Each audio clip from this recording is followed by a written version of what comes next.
Bom, vamos falar agora sobre mandado de segurança. Sempre cai também nas provas de procuradoria, magistratura, ENAM, Ministério Público e cartório. E vamos começar com uma leitura rápida da parte constitucional do artigo 5º, que fala do mandado de segurança. Então, é o artigo 5º, 79, inciso 79, e o artigo 5º, 70. 69, eu falei 79, desculpa. É o artigo 5º, 69. Conceder-se-á mandado de segurança para proteger direito líquido e certo, não amparado por habeas corpus ou habeas data, quando o responsável pela ilegalidade ou abuso de poder for autoridade pública ou agente de pessoa jurídica no exercício de atribuições do poder público. Só por essa leitura a gente já vê que ele é residual.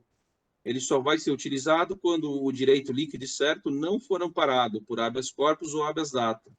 O habeas corpus, ele protege, é um remédio constitucional que protege a liberdade, quando você tem em risco a liberdade de locomoção, você tem ele, e o habeas datas é um remédio constitucional que vai proteger os seus dados pessoais, para você ter acesso aos dados quando o Estado tiver, por qualquer maneira, impedindo você. A gente vai ler agora a Lei 2016, que disciplina o mandado de segurança, é uma lei bem rápida. Artigo 1º. Conceder-se-á mandado de segurança para proteger direito líquido e certo, não amparado por habeas corpus ou habeas datas, sempre que, ilegalmente ou com abuso de poder, qualquer pessoa física ou jurídica sofrer violação ou justo receio de sofrê-la por qualquer parte de autoridade, seja de que categoria for e sejam qual forem as funções que exerça. Parágrafo 1º. Equiparam-se as autoridades, para efeito dessa lei, os representantes ou órgão de partido político, lembrar que o Código Civil fala que o partido político é pessoa jurídica de direito privado, e os administradores de entidade autárquica, bem como os dirigentes de pessoas jurídicas ou pessoas naturais, no exercício de atribuição do poder público, somente no que disser respeito a essas atribuições. Parágrafo 2º. Não cabe MS quanto aos atos de gestão comercial. Aqui ele está se referindo à sociedade de economia mista, praticado pelos administradores de empresa pública, sociedade de economia mista e concessionária de serviço público. Quando o direito ameaçado ou violado couber a várias pessoas, qualquer deles pode requerer o MS. Artigo 2. Considera-se federal a autoridade coatora se as consequências de ordem patrimonial ou o ato contra o qual requer o mandato houverem de ser suportada pela União ou entidade por ela controlada. Então, praticamente, ele segue a regra constitucional de quando é a competência federal, né? É quando você tem algum órgão da União ou a própria União envolvida ou interessada no caso. Artigo 3º. O titular de direito líquido e certo decorrente de direito, em condições idênticas, de terceiro, poderá impetrar o MS a favor do direito originário, se o seu titular não o fizer, no prazo de 30 dias, quando notificado judicialmente. Eu já vi isso em prova. O titular do direito líquido e certo decorrente de direito, em condições idênticas, de terceiro, poderá impetrar o MS a favor do direito originário, se o seu titular não o fizer, no prazo de 30 dias, quando notificado judicialmente. Parágrafo único. O exercício do direito previsto no caput desse artigo submete-se ao prazo fixado no artigo 23 dessa lei, contado da notificação. Artigo 4º. Em caso de urgência, é permitido, observados os requisitos legais, impetrar o MS por telegrama, rádio, fax ou outro meio eletrônico de autenticidade comprovada. Parágrafo 1º. Poderá o juiz, em caso de urgência, notificar a autoridade por telegrama, rádio ou outro meio que assegure a autenticidade do documento e a imediata ciência pela autoridade. Parágrafo 2º. O texto original da petição deve ser apresentado nos 5 dias úteis seguintes. Parágrafo 3º. Para fim desse artigo, em se tratando de documento eletrônico, será observadas as regras de infraestrutura de chaves públicas brasileiras. Artigo 5º. Não se concederá mandado de segurança quando se tratar, não cabe MS nesses casos, de ato do qual caiba recurso administrativo com efeito suspensivo, independente de caução. Então, não cabe MS quando houver recurso administrativo com efeito suspensivo. 2, de decisão judicial da qual caiba recurso com efeito suspensivo. Então, tanto no recurso administrativo como no recurso judicial, se tiver efeito suspensivo, não cabe MS. E 3, da decisão transitada em julgado. Isso cai muito. Então, é até bom parar e, sem ver a lei, tentar rever. Vamos fazer aqui, cada um fala um, e tentar lembrar o que acontece. Então, não cabe MS, que hipótese? Pode começar, Carlos. Quando tiver recurso administrativo com efeito suspensivo, independentemente de caução, é uma das causas. Vai lá, Paulo. É bem parecido com essa, mas é de decisão judicial, da qual caba recurso com efeito suspensivo. E a última, sem estar lendo, é quando houver o trânsito de julgado. Daí também não cabe mais MS, porque encerra a jurisdição. Artigo 6º. A petição inicial, que deverá preencher os requisitos estabelecidos em lei, será apresentada em 2 vias, com documentos que instruem a primeira reproduzidas na segunda. Indicará, além da autoridade coatora, a pessoa jurídica que esta integra, a qual se acha vinculada ou da qual exerce atribuições. No caso em que o documento necessário à prova do alegado se haja em repartição ou estabelecimento público ou em poder da autoridade que se recuse a fornecê-lo, por certidão ou terceiro, o juiz ordenará, preliminarmente, por ofício, a exibição desse documento original ou cópia autêntica e marcará, para o cumprimento da ordem, o prazo de 10 dias. O escrivão extrairá cópias de documentos para juntá-los à segunda via da petição.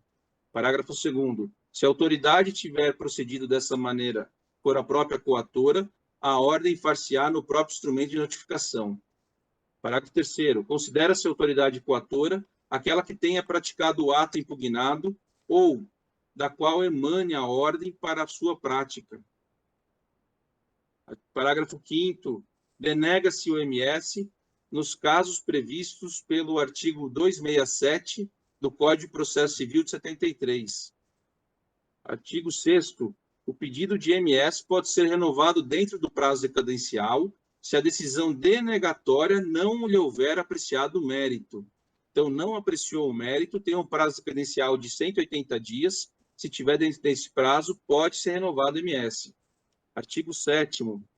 Ao despachar inicial, o juiz ordenará. O juiz ordenará, 1, que se notifique o coator do conteúdo na petição inicial, enviando-lhe a segunda via apresentada com cópias dos documentos, a fim de que no prazo de 10 dias preste as informações. Inciso 2, que se dê ciência ao feito ao órgão de representante judicial da pessoa jurídica interessada, enviando-lhe cópia da inicial sem documentos, para que, querendo, ingresse no feito. Inciso 3º, que se suspenda o ato que deu motivo ao pedido, quando houver fundamento relevante do ato impugnado, puder resultar em ineficácia da medida. Cada seja finalmente deferida, será facultado exigir do impetrante caução, fiança ou depósito, com o objetivo de assegurar o ressarcimento da pessoa jurídica. Tem uma ADI aqui, a gente precisa ver depois o resultado. Parágrafo 1º. Da decisão judicial, da decisão do juiz de primeiro grau, que conceder ou denegar a liminar, caberá agravo de instrumento, observado o disposto no Código de Processo Civil. Parágrafo 2º. Não será concedida a medida liminar que tenha por objeto a compensação de créditos tributários, a entrega de mercadorias e bens provenientes do exterior, a reclassificação e equiparação de servidores públicos e a concessão do aumento, a extensão de vantagem ou pagamento de qualquer natureza. Eu acho que aqui foi declarado inconstitucional. Tenho quase certeza que essa parte foi declarada inconstitucional. Parágrafo 3º. Os efeitos da medida liminar, salvo se revogada ou cassada, persistirão até a prolação da sentença. Parágrafo 4º. Deferida a medida liminar, o processo terá prioridade para julgamento. Parágrafo 5º. As vedações relacionadas com a concessão de liminares prevista nesse artigo se estendem à tutela antecipada que se refere ao Código de Processo Civil. Artigo 8º. Será decretada perempção ou caducidade na medida liminar ex ofício ou a requerimento do Ministério Público quando, concedida a medida, o impetrante criar obstáculo ao normal andamento do processo ou deixar de promover, por mais de 3 dias úteis os atos e diligências que lhe cumprirem. Artigo 9º. Então, só voltando aqui, que eu achei importante, será decretada a preempção ou caducidade da liminar ex officio requerimento quando o impetrante criar obstáculo ao normal andamento do processo ou deixar de promover por mais de 3 dias úteis os atos e diligências que lhe cumprirem. Artigo 9º. As autoridades administrativas, no prazo de 48 horas da notificação da medida liminar, remeterão ao Ministério Público ou órgão que se ache subordinado e ao advogado-geral da União ou a quem tiver a representação judicial da União, do Estado, do município ou entidade apontada como coatora, cópia autenticada do mandado notificatório, assim como indicações e elementos outros necessários, as providências a serem tomadas para eventual suspensão da medida de defesa do ato apontado como ilegal ou abusivo de poder. Artigo 10º. A inicial será desde logo indeferida, por decisão motivada, quando não for o caso de MS, ou lhe faltar algum dos requisitos legais, ou quando decorrido o prazo legal para impetração. Então, são casos de indeferimento dela, desde o início, sempre motivada, decisão motivada, lhe faltar alguns requisitos legais, então tem que ser direito líquido e certo, tem que ser, quando não couber HC e HD, entre outros requisitos legais, ou quando decorrido o prazo legal para impetração. Esse prazo legal para impetração é de 180 dias do ato. Parágrafo 1º. Do indeferimento da inicial pelo juiz de primeiro grau, caberá apelação, e quando a competência para o julgamento do MS couber originariamente a um dos tribunais, do ato do relator, cabe agravo para o órgão competente do tribunal que integre. Artigo 11.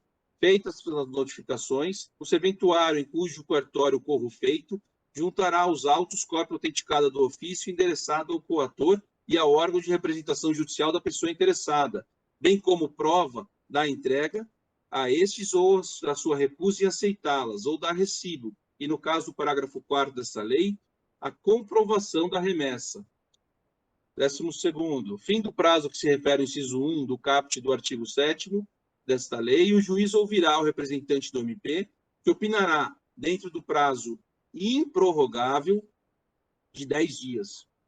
Parágrafo único. Com ou sem parecer, o MP, os autos serão concluídos ao juiz para decisão, a qual deverá necessariamente ser proferida em 30 dias. Artigo 13º. Concedido o mandado, o juiz transmitirá em ofício, por intermédio do oficial de justiça ou pelo correio, mediante correspondência com aviso de recebimento, o inteiro teor da sentença à autoridade coatora e à pessoa jurídica interessada. Parágrafo único. Em caso de urgência, o juiz poderá observar o disposto no artigo 4º dessa lei.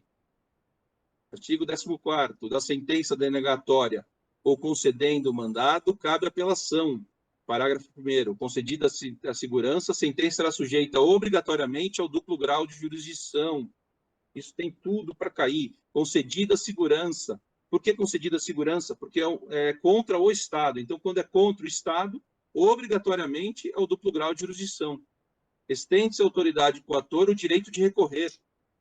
A sentença que conceder ao MS pode ser executada provisoriamente, salvo no caso em que for vedado concessão da medida liminar. Parágrafo 4º. O pagamento de vencimentos e vantagens pecuniárias assegurarem em sentença concessiva de MS a servidor público da administração direta ou autarquia federal, estadual e municipal, somente será efetuada relativamente às prestações que se venceram a contar da data do ajuizamento da inicial. Artigo 15º. Quando a requerimento da pessoa jurídica de direito público interessado ou do MP, e para evitar grave lesão à ordem, à saúde, à segurança e à economia pública, o presidente do tribunal que couber conhecer do respectivo recurso suspender em decisão fundamentada a execução da liminar da sentença, dessa caberá agravo, sem efeito suspensivo, no prazo de 5 dias, que será levada a julgamento na sessão seguinte à sua interposição. Então, é sempre a requerimento da pessoa jurídica interessada ou do MP, e tem que ser para evitar lesão à ordem, saúde, segurança e economia pública, o presidente do tribunal que vai suspender. Parágrafo 1º. Indeferido o pedido de suspensão ou provido o agravo a que se refere o caput desse artigo, caberá novo pedido de suspensão ao presidente do tribunal competente para conhecer de eventual recurso especial ou extraordinário.